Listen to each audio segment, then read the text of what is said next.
So you want a pond. Let's talk about how much water it takes to sustain the water levels in a pond like this.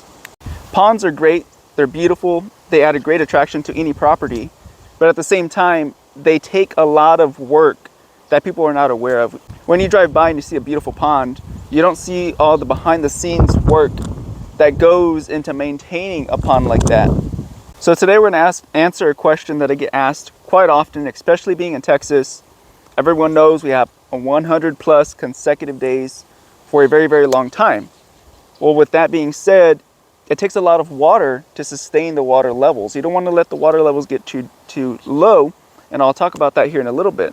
So what's going on, guys? Welcome back to the channel. My name is Robert, if this is your first time tuning in, and today we're going to be talking about my pond. I get a lot of questions on this. A lot of people are interested. It's, a lot of people are attracted to water. It's just a common thing for us humans to be attracted to water. A lot of us like the aesthetics of it, how it looks. A lot of us like how it feels if you like to get in the water. A lot of us just like the value it provides to the property. And I do apologize, guys. We are expecting some rain hopefully today. So I'm trying to block the mic as much as possible. But yeah, it's pretty windy out here. Finally, some rain is possibly in the forecast. But anyways, yeah, so people don't realize how much water it takes to maintain the water levels. So that's what we're going to talk about today, is talk about the different conditions that affect water levels, how the water levels affect the pond themselves, how they affect the fish. There's a lot of components to just water levels that we're going to talk about today. So right off the bat, what affects the water levels? So as you can tell, it's already a windy day. Anytime you have very, very windy days, you're going to have a lot of evaporation due to the wind. The wind is moving the water back and forth. When it moves the water back and forth, you're starting to lose more water. A lot of the water gets pushed up into the, you can't see it on camera, but a lot of like the leaves and all of that is pushing the water that way. So when it goes that way, it gets in contact with new soil, where that soil is absorbing a lot of that water, and then it comes back. And it does it again and again and again. Well, you start to lose water that way, not only from evaporation from the wind, but also evaporation from the heat. It's not super, super hot out here today, but there is still some heat and still some evaporation loss from the pond. And the larger your pond, the more water loss you're going to have. Two other ways that you can also lose water in your pond is going to be soil. What type of quality of soil do you have? Do you have clay? Do you have sand? Do you have loam? What kind of composite of soil do you have underneath your pond? If you don't have a liner, which most country folks don't have liners in their pond, I don't have a liner, it's just natural, you're going to have a little bit more loss due to the soil. And you're going to have even more loss if you have sand. If you have a sandy tank or sandy pond, chances are it's probably already dry if you're in Texas, but it's not going to hold water very, very well. You're probably going to get it filled up pretty quickly on a big rainstorm, and within a week or two, it's probably going to be dry again. That's just how sand works. Sand is very grainy, and everything just drains down into the deeper aquifer. But here we have, thank God, we have a clay base. We have a really, really good clay base, so it holds the water pretty well. So we don't have a lot of loss going down into the soil. Most of our loss comes from the wind, as we see now, or from the heat of the sun. Being 100 and something days consecutively really beats on the pond and the evaporation. The next thing that's going to affect how much water loss you have that you want to think about is going to be your vegetation. So here we have, I don't know if you guys can see it on the camera, we have a lot of grasses. We have grasses in the middle. We have a whole bunch of trees and a whole bunch of grasses on the edge. Well, grasses need water as well. They need to absorb water. And again, trees, they aren't going to stay green if they don't have any water. So they're pulling water from this pond. So that alone is also going to take water out of the pond to supply water for the trees. And maybe asking, well, a lot of people actually don't know this, but some people do. But trees will find water. So if you have a tree, say a couple feet, maybe even 40 feet from the water itself, the water source, which I have some on the edges, those roots will find a way to tap into the pond just so they can get water. Trees are not dumb. They have little brains somehow or something, because they will find ways to tap into the water so they can stay fed.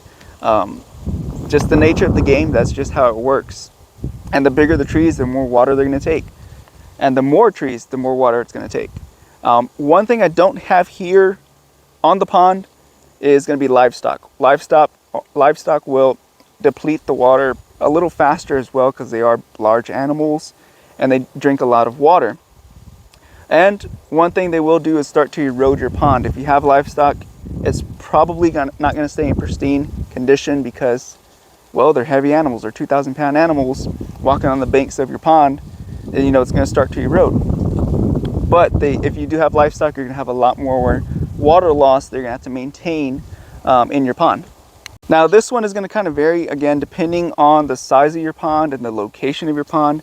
But if you have wildlife, so we do have a lot of wildlife out here, and we'll see during the summer months, once it's dry, we'll have a lot of wildlife, and we know exactly where they're at because that little section will be kind of like worn out like a trail.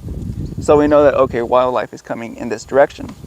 But say you have a small pond, if you have like a 1/8 of an acre or smaller pond, you're going to see that water loss from the wildlife a lot more than you would something of this size. Or even bigger, than you wouldn't even notice it at all. But if you have a small pond, you're going to notice the water depletion from the wildlife drinking the water during the summer. It's, you know, smaller water, it's a lot more visible to see the different changes in water levels. So now let's talk about some of the reasons why you don't want to let your pond get too low. You want to keep your water levels pretty consistent.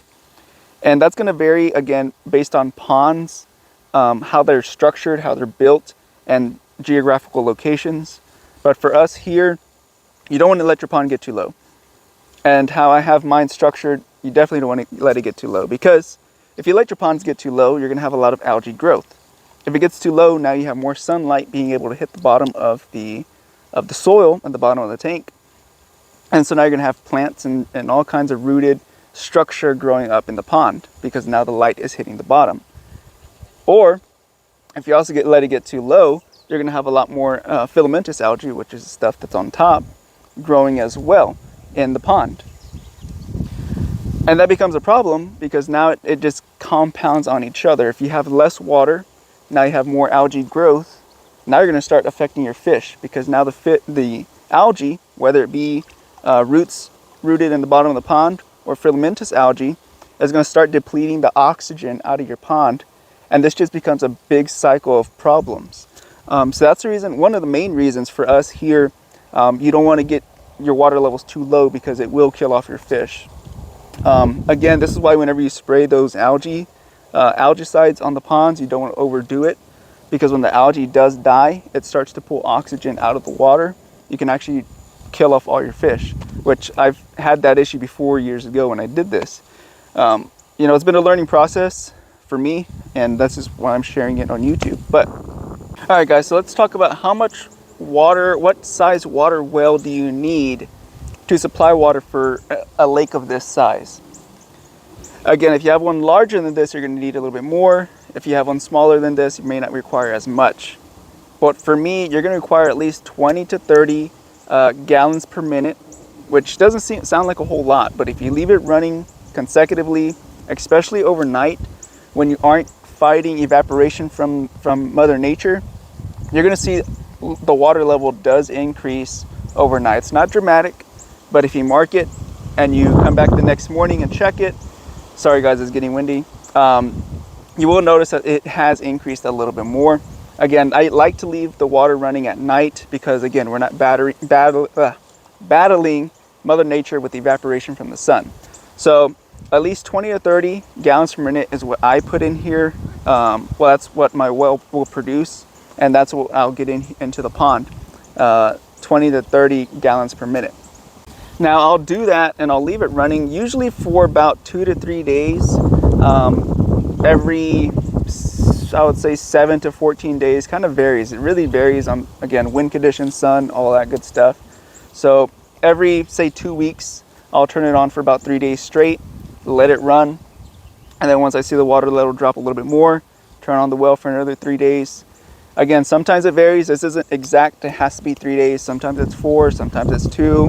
But on average, that's more or less what I do. Again, and it supplies the water, it keeps it full. As you guys can see, I make a lot of YouTube videos on this pond, by the pond. and it's usually always about this level. That's how I get it done. It's you know, you have to stay on it, but it looks nice, it's beautiful, and I think it's worth it. So in a nutshell, guys, that's how much water is required. You can kind of do the math if you want to do the math on it. 20 to 30 gallons per minute, running for, what is that, 72 hours or so straight, more or less, if not more. Well, all right, guys, I'm going to go ahead and enjoy the rest of the day. We don't get many days like this here in the summer here in Texas, so I'm going to go ahead and relax and enjoy the rest of the day. It's actually a really nice cloudy day, so started off a little sunny, now it's cloudy, but I'm gonna head and go off and enjoy it. And appreciate you guys watching. Hope you got some value out of this. Hope it was informational. If you did, don't forget to like, share, and subscribe. I do have some merch. I'll link it up here. And yeah, guys, be careful, be good, take care, and God bless. See you guys later. Bye.